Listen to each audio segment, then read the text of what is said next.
Dalam kondisi yang demikian bisa-bisa hukuman mati. Tapi kita akan lihat dulu bagaimana hasil penyelidikan ini. Ya.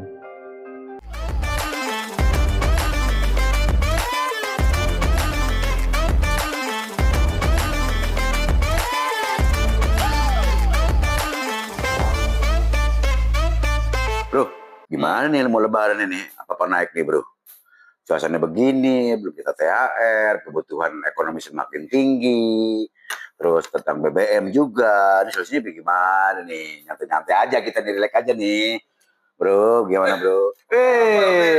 Wes. dulu ya. Boleh. Tandanya biar bersih. Melalui apa namanya waitersnya memang kuat ya. Yes, siap. Apaan tadi? Oh, agak bulan-bulan. Apa bro? Baru datang? Baru ya. Oh, ini kayaknya strong banget mau lebaran ini puasa nih. wajah-wajah serius di muka-muka apa? Iya. Kenapa? Lu apa sih? Hah? Si apa namanya? Si Ombre ini tadi Papi ya maksudnya. Papi ya? Ya. Dia biasa panggil Papi. Panggil Papi. Oh, jangan cukup umur Papi ya terus. Kesannya jadi kayak ini banget ya. Apa namanya? High class banget gitu loh. Tapi yang omongan dia kayak tapi omongan dia ngeluh soal ekonomi tadi. Ya katanya dari mulai apa namanya harga yang udah makin naik kan tinggi. Terus kan sekarang mendekati juga hari raya gitu kan. Terus juga ya memang sebenarnya kan bukan hal yang aneh ya kalau dekat-dekat lebaran ini terus pada naik. Inflasi cuma mungkin agak bedanya kenapa karena kita ini ada di tengah-tengah isu yang luar biasa bro di saat susah ekonomi ya, kemudian juga kita kan apa namanya baru selesai kemarin juga banyak musibah juga, terus pemerintah juga sempat mewacanakan kenaikan pajak lah, efisiensi lah, tiba-tiba dihajar sama berita soal korupsi gede-gedean, udah bukan miliar lagi, triliun lagi, tapi terakhir katanya kejaksaan diperkirakan bisa sampai 1.000 triliun, lebih 1 triliun. Nah, jadi kan agak beda nih sekarang kita di tengah-tengah suasana yang katakanlah harus hemat-hemat, tapi kita dengar kok bisa sampai korupsi terus yang dikeluhkan Pak Pray apa? Nah itu sebenarnya apa yang dikeluhkan ini BBM terkait. Nah sebentar ya. Nah saya bicara secuil kalimat aja. Ini Pertalite dengan Pertamax dioplos. Apakah itu benar? Ini kan menjatuhkan ibaratnya ya terkait tentang pertambangan, apalagi menyebut masalah pejabat. Ini solusinya bagaimana? Monggo silakan bertiga uraikan masing-masing. Bang Yus bagaimana? Bang Didi gimana? Mancu gimana? Coba. Masalahnya kasih orang-orang di bawah ini kayak kita ini bro ya, lebih parah lagi kan. Tapi yang di atas itu makin merajalela, makin kaya bertambah. Jadi ada kesenjangan yang luar biasa.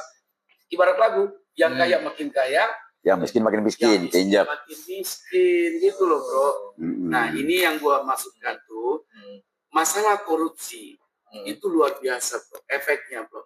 Kita yang bertanggung jawab loh ujung-ujungnya. Benar nggak sih? Anak cucu. Iya, artinya kan pada saat ada kerugian negara yang disebut negara ini, apalagi menyangkut keuangan, artinya kan uang rakyat, uang bersama. Seperti yang kita tahu, ini kan struktur dari APBN kita ini 80%-nya masih disokong dari pajak. Ya loh, 80% ya, itu disokongnya dari pajak. Artinya pendapatan terbesar negara ini masih dari pajak. Berarti kontribusi rakyat terhadap jalannya pemerintahan, jalannya keuangan negara itu kan besar banget. Tapi gitu di satu sisi kok malah yang diberikan amanah untuk mengelola keuangan ini malah seperti itu sikapnya. Iya, parah kan bro. Yakin. Tapi bukannya kalau korupsi udah ada terjadi di mana-mana tuh? Iya, ya, parahnya udah di mana-mana. Iya, udah sektor. Iya, semua sektor. Di soal oplosan aja. Betul. Tapi kayak di timah, di beras, di masyarakat ini kan sekarang sampai ada plesetan lah ya. Kalau kita tahu ada Liga Eropa ya, ada Liga Champion. Nah, ini ada Liga Korupsi. Di mana peringkat Liga Korupsi ini kan ini rekor rekor baru apa lagi nih? Jumlahnya berapa lagi nih? Kemarin kan dipegang sama Timah yang 370-an triliun gitu ya.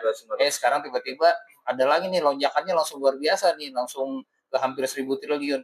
Ini kan akan bertanya lagi, ini liga ini masih akan terus berlangsung lagi kan nih? Jangan-jangan nanti ada lagi yang ngelewatin itu. Artinya di semua lini, di semua sektor kita tahu bahwa memang terjadi korupsi yang sangat masif.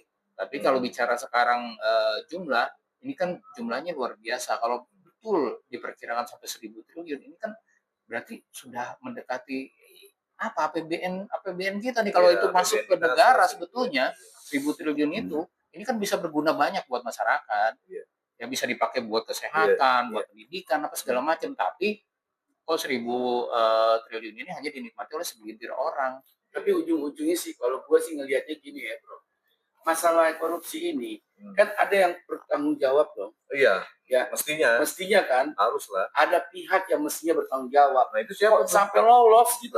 Parah nggak sih bro? Misalnya nih, gue megang uang nih. Gue kasih sama Papi Prai. Kemudian Papi Prai ini tidak menjalankan, tapi dia karena temen gue bahasa kasarnya nih, wah gue cincin lah terhadap laporannya si Prai. Gue bohongin nih teman-teman yang lain. Padahal ini uang kita nih semua kan. Gitu boleh dong. Nah gitu loh. Ya isu salah satu yang jadi sorotan masyarakat adalah soal penegakan hukum tadi. Ya, soal keadilan, rasa keadilan masyarakat di mana kita melihatnya bahwa koruptor ini belum diberikan hukuman yang maksimal, tidak ada efek jera. Apalagi undang-undang perampasan aset itu kan nggak jadi-jadi.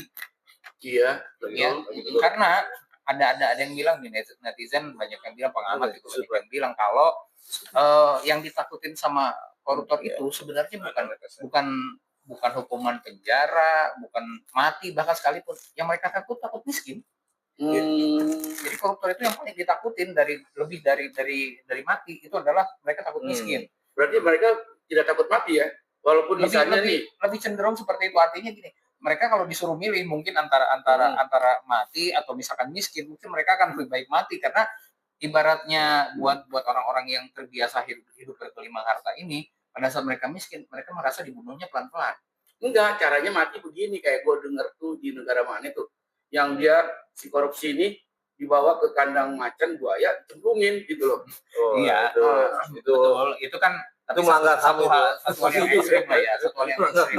Tapi ya apa namanya, kalau gue sih setuju bahwa yang paling mereka takutin memang hidup miskin. Nah, artinya apa?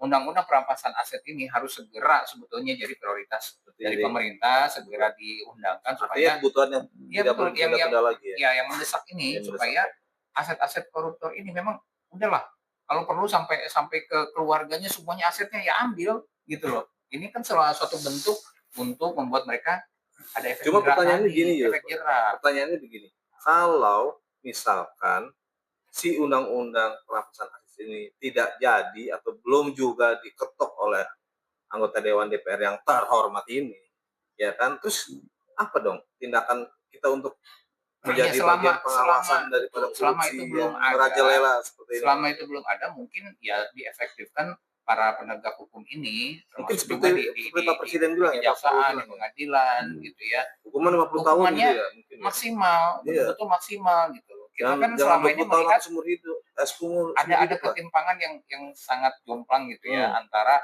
yang melakukan kejahatan masyarakat biasa sama para koruptor ini gitu loh. Kita sering ngelihat nih yang istilahnya remeh-temeh aja gitu ya, yang kemarin ramai misalnya miara landak aja sampai ditahan, sampai dituntut sekian tahun gitu loh. Sementara ini kebayang nggak sih? Ini miara koruptor merugikan sekian triliun keuangan negara, tapi kok mereka bisa dapat hukuman yang ringan? Ini yang jadi tapi kan ada rangkaian kan. Kalau gue sih ngelihat dia korupsi nih, nggak serta-merta nih dia berperan, pasti ada pihak-pihak nih, apalagi berkaitan dengan namanya berjamaah, apalagi ini berkaitan dengan contoh nih kasus korupsi Pertamina, kan ada atasannya,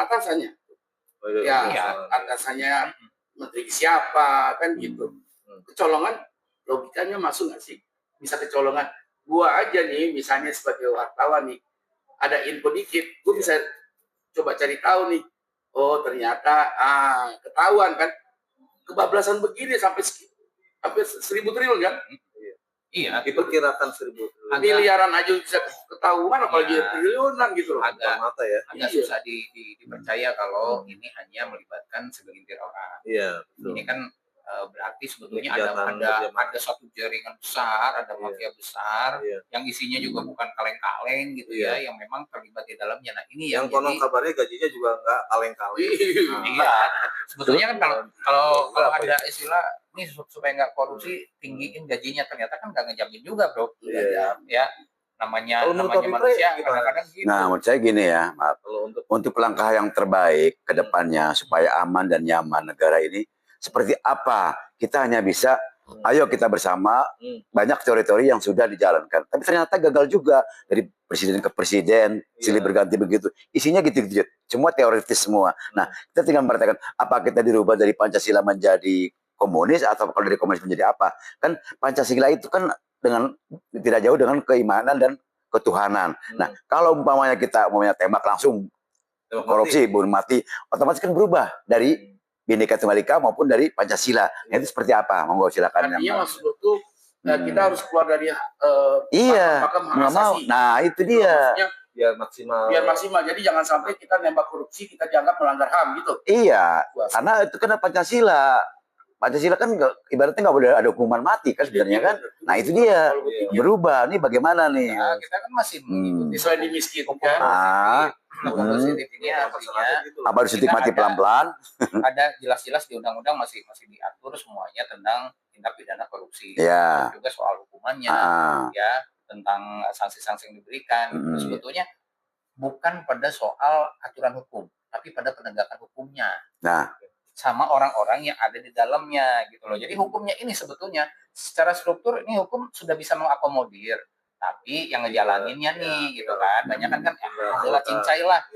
Nah itu tuh. Nah itu mungkin yang harus dibenahi sebenarnya adalah aparaturnya yang menjalankan orang-orang yang berada di wilayah hukum ini atau apa tadi yudikatif ya. Yudikatif ini harus betul-betul konsisten menerapkan apa yang menjadi perintah undang-undang, harusnya sih begitu. Gue setuju. Kita bicara sekarang ini. Kan begini, sebentar. Ini kan situasinya semua kena penyakit nih. Hakimnya juga kena penyakit, ya kan? Penegakan hukumnya juga kena virus penyakit, ya kan? Sehingga korupsinya jadi menjamur, menjadi subur gitu loh. Menjadi kehidupan sehari-hari. Menjadi sesuatu hal yang makanan sehari-hari. Kalau nggak korupsi kayaknya nggak oke deh, nggak puas repot gitu loh. Iya satu lagi. Nah ini gimana nih sih karena sosialnya? Karena jiwa Indonesia itu nggak lepas dari kejujuran keserakahan. Saya yakin itu pasti serakah, namun nggak rakus serakahan itu.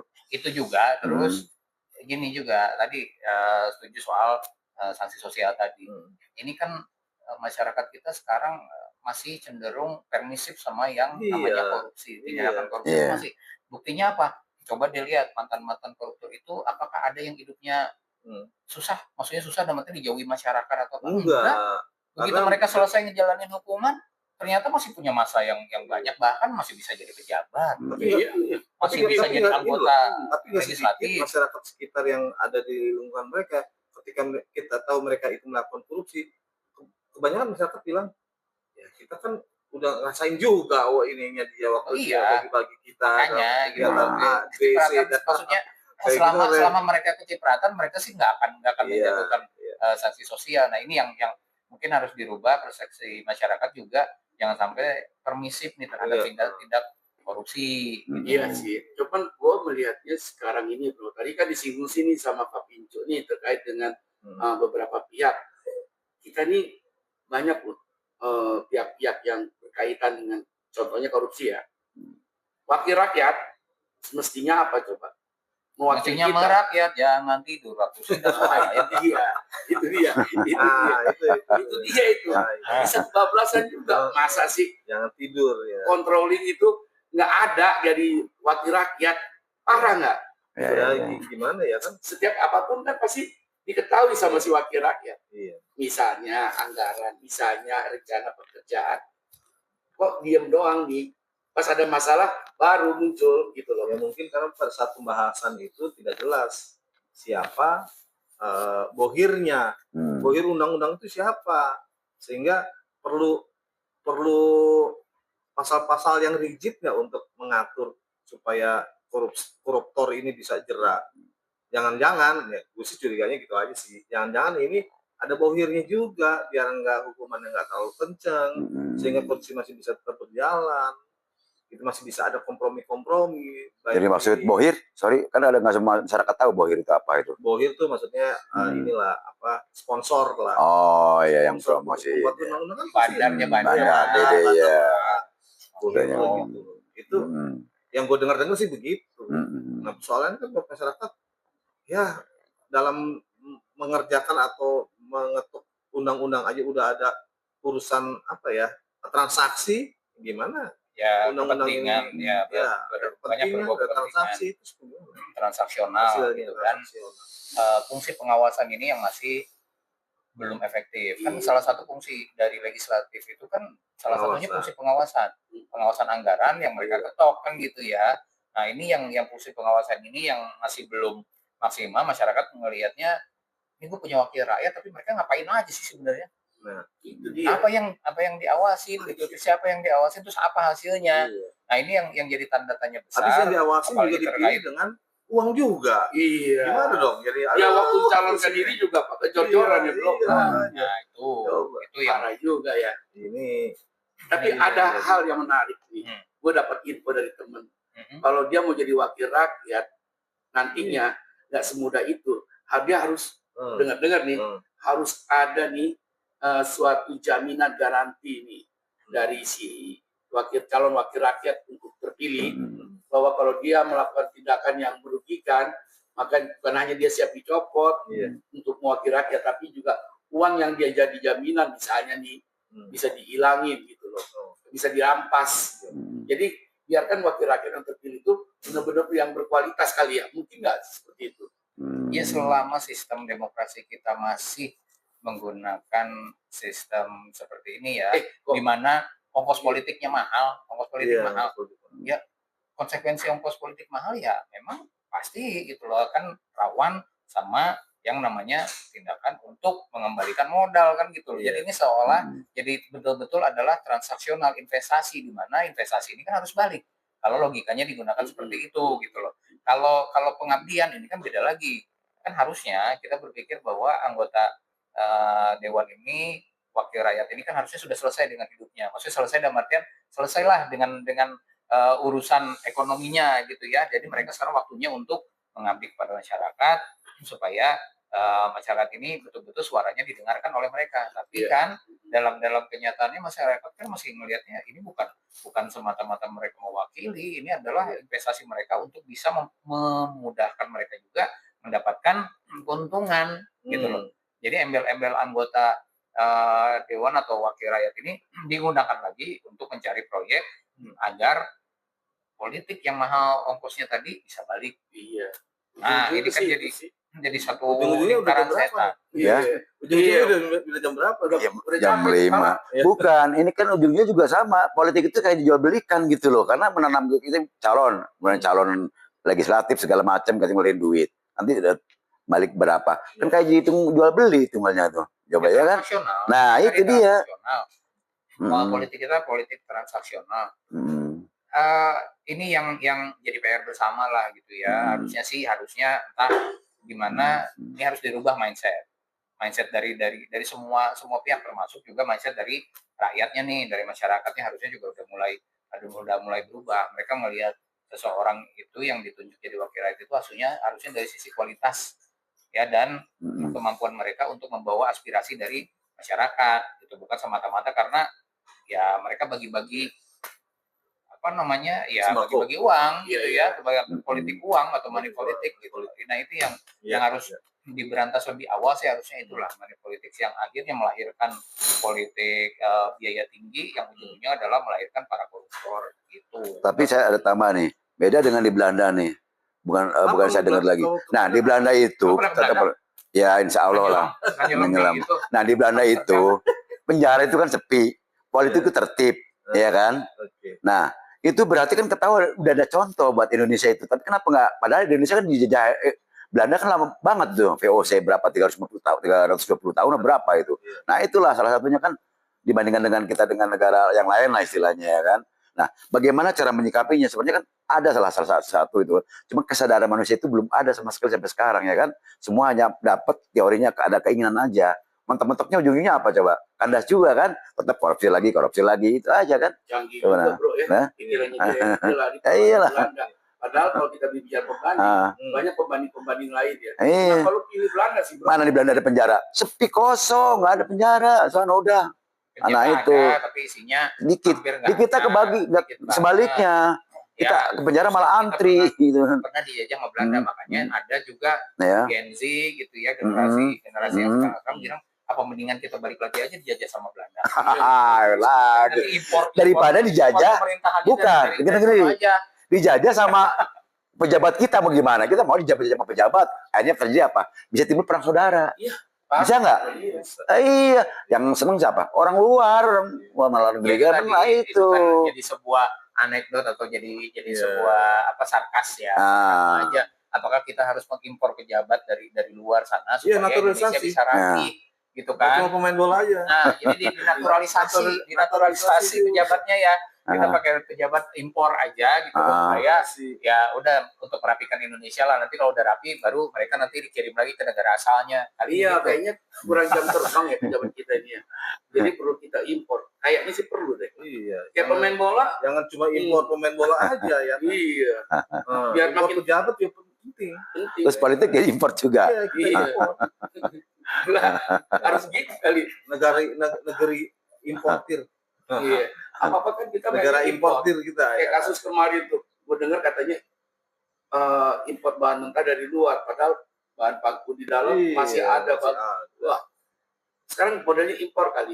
Ya karena impor ini kan syarat dengan PMT, dengan komisi-komisi, dengan fee gitu ya, yang pada saat ini nanti dijalankan secara benar, ada yang kehilangan pendapatan yang luar biasa gitu loh. Makanya kita apa-apa gampangnya udahlah impor, apa-apa impor, karena kan dari impor bayangin aja lah, impor ini kan nggak mungkin kelas recehan 1-2 ton, bisa sampai ribuan, ratusan ribu, bahkan sampai jutaan ton. Kalau dari satu layer aja, misalkan dari satu pejabat atau instansi atau apa, misalnya motong hanya 10% atau misalnya 5%, tapi dikali sekian ribu ton, sekian juta ton, ya ini gula-gula yang luar biasa. Maksudnya yang bisa dijadikan bancakan gitu loh. Makanya kan kita tidak tertarik membicarakan swasembada, karena pada saat berswasembada, berarti komisi-komisi ini bakalan hilang gitu. Iya, kita kan negeri rente katanya. Bukan, sudah gini. Masa politik kalah dengan narkoba? Politik harus diimpor. Narkoba aja dari import sekarang udah bisa, Indonesia udah bikin sendiri. Coba tuh, ayo. Masa kalah dengan narkoba? Iya kan?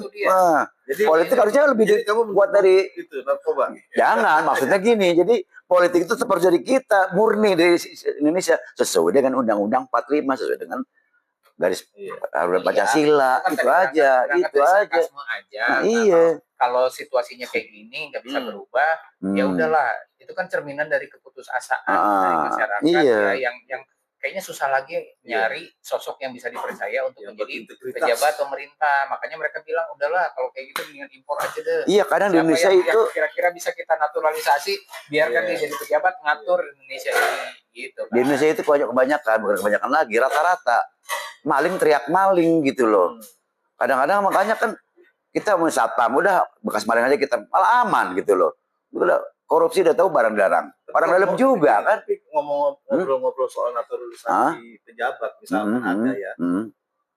Kalau di kepala Papi Play sendiri misalkan, itu yang paling cocok buat Indonesia, kita import pejabat itu dari mana? Apakah dari Belanda, apakah dari Korea, apakah dari Jepang? Mereka kan tiga-tiganya juga ini kan cukup punya pengaruh, influencer. Ya kalau buat eksperimen sih kayaknya sih orang Eropa ya, karena yang kuat adalah Eropa, termasuk Amerika, negara kuat kan. Ya kan, termasuk Makau gitu kan.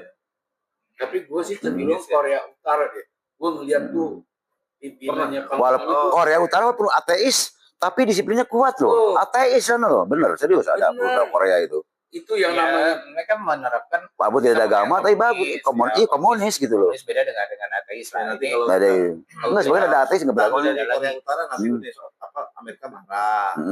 Amerika kalau gue sih terlalu liberal, bro. Masih ada cincai-cincainya. Kalau Korea kejam bener. iya Bener-bener komunis ini absolut. Iya. Namanya kekuasaannya absolut. Hanya di satu. Jadi orang mau korupsi udah takut gitu loh. Iya. Korea Utara kan cuma satu partai. Orang Mayoritas tau nggak? tunggal. Jadi ya mau nggak mau ya kayak harus tunduk lah. Sampai presidennya tuh udah nggak pakai kompromi walaupun saudara sendiri. Iya. Dia tenteng nih si korupsi.